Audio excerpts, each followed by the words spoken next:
War Horse by Morpurgo. Chapter 4. Tying a long rope to the halter, he walked me out of the stable.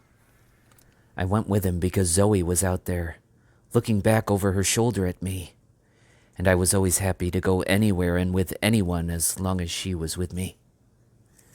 All the while I noticed that Albert's father was speaking in a hushed voice, and looking around him like a thief. He must have known that I would follow old Zoe, because he roped me up to her saddle and led us both quietly out of the yard, down the path and over the bridge. Once in the road, he mounted Zoe swiftly, and we trotted up the hill and into the village. He never spoke a word to either of us. I knew the road well enough, of course, for I had been there often enough with Albert. And indeed, I loved going there because there were always other horses to meet and people to see. It was in the village only a short time before that I had met my first motor car outside the post office and had stiffened with fear as it rattled past, but I had stood steady, and I remember that Albert had made a big fuss over me after that. But now, as we neared the village, I could see that several motor cars were parked around the green, and there was a greater gathering of men and horses than I had ever seen. Excited as I was, I remember that a sense of deep apprehension came over me as we trotted up into the village. There were men in khaki uniforms everywhere, and then, as Albert's father dismounted and led us up past the church toward the green, a military band struck up a rousing, pounding march. The pulse of the great bass drum beat out through the village, and there were children everywhere, some marching up and down with broomsticks over their shoulders, and some leaning out of windows waving flags. As we approached the flagpole in the center of the green, where the Union Jack hung limp in the sun against the white pole, an officer pushed through the crowd toward us. He was tall and elegant in his joggers and military belt, with a silver sword at his side. He shook Albert's father by the hand. "I told you I'd come, Captain Nichols, sir," said Albert's father. "It's because I need the money, you understand. Wouldn't part with a horse like this unless I had to." "Well, farmer," said the officer, nodding his appreciation as he looked me over. "I thought you'd be exaggerating when we talked in the George last evening. Finest horse in the parish, you said, but then everyone says that. But this one is different, I can see that." And he smoothed my neck gently and scratched me behind the ears. Both his hand and his voice were kind, and I did not shrink away from him. "You're right, farmer. He'd make a fine mount for my regiment, and we'd be proud to have him. I wouldn't mind using him myself. No, I wouldn't mind at all. If he turns out to be all he looks, then he'd suit me well enough. Fine-looking animal, no question about it." £40 you'll pay me, Captain Nichols, like you promised yesterday?" Albert's father said in a voice that was unnaturally low, almost as if he did not want to be heard by anyone else. "I can't let him go for a penny less. A man's got to live." "That's what I promised you last evening, farmer," Captain Nichols said, opening my mouth and examining my teeth. "He's a fine young horse. Strong neck, sloping shoulders, straight fetlocks. Done much work, has he? Have you taken him hunting?" "My son rides him every day," said Albert's father. "He tells me that he goes like a racer and jumps like a hunter." "Well," said the officer, "as long as our vet passes him as fit and sound in wind and limb, then you'll have your £40 as we agreed." "I can't be long, sir," Albert's father said, glancing back over his shoulder. "I have to get back. I have my work to see to."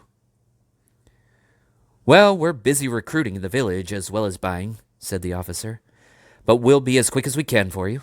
True, there's a lot more good men volunteers than there are good horses in these parts, and the vet doesn't have to examine the men, does he? You wait here. I'll only be a few minutes." Captain Nichols led me away through the archway opposite the pub, and into a large yard where there were men in white coats and a uniformed clerk sitting down at a table taking notes. I thought I heard old Zoe calling after me, so I shouted back to reassure her, for I felt no fear at this moment. I was too interested in what was going on around me. The officer talked to me gently as we walked away, so I went along almost eagerly.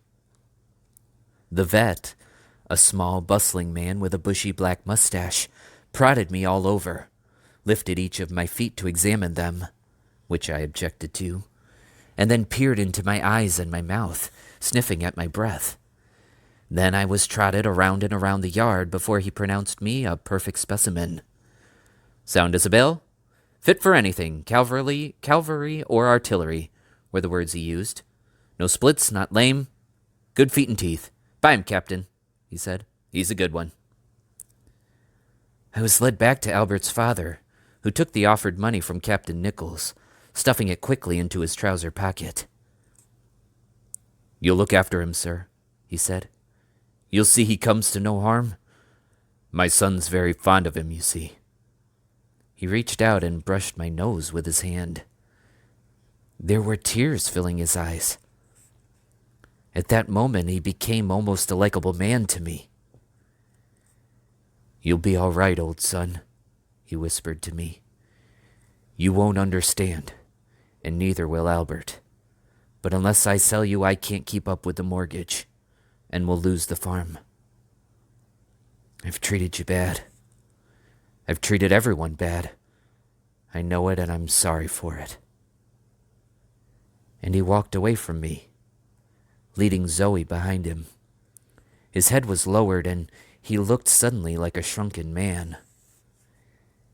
It was then that I fully realized I was being abandoned, and I began to neigh, a high-pitched cry of pain and anxiety that shrieked out through the village. Even old Zoe, obedient and placid as she always was, stopped and would not be moved on, no matter how hard Albert's father pulled her. She turned, tossed up her head, and shouted her farewell, but her cries became weaker, and she was finally dragged away and out of my sight. Kind hands tried to contain me and to console me, but I was inconsolable. I had just about given up all hope when I saw my Albert running toward me through the crowd, his face red with exertion. The band had stopped playing, and the entire village looked on as he came up to me and put his arms around my neck. "He's sold him, hasn't he?" he said quietly, looking up at Captain Nichols, who was holding me. "Joey is my horse. He's my horse, and he always will be, no matter who buys him. I can't stop my father from selling him, but if Joey goes with you, I go. I want to join up and stay with him." "You've got the right spirit for a soldier, young man," said the officer, taking off his peaked cap and wiping his brow with the back of his hand. He had black curly hair and a kind open look on his face. "You've got the spirit, but you haven't got the years. You're too young and you know it. 17's the youngest age we take. Come back in a year or so and then we'll see." "I look 17, Albert said, almost pleading. "I'm bigger than most 17-year-olds. But even as he spoke, he could see he was getting nowhere. "You won't take me then, sir? Not even as a stable boy? I'll do anything. Anything." "What's your name, young man?" Captain Nichols asked. "Narracott, sir. Albert Narracott." "Well, Mr. Narracott, I'm sorry I can't help you." The officer shook his head and replaced his cap. "I'm sorry, young man. Regulations. But don't you worry about your Joey. I shall take good care of him until you're ready to join us. You've done a fine job with him. You should be proud of him. He's a fine, fine horse. But your father needed the money for the farm, and a farm won't run without money. You must know that. I like your spirit. So when you're old enough, you must come and join the cavalry. We need men like you, and it will be a long war, I fear, longer than people think. Mention my name.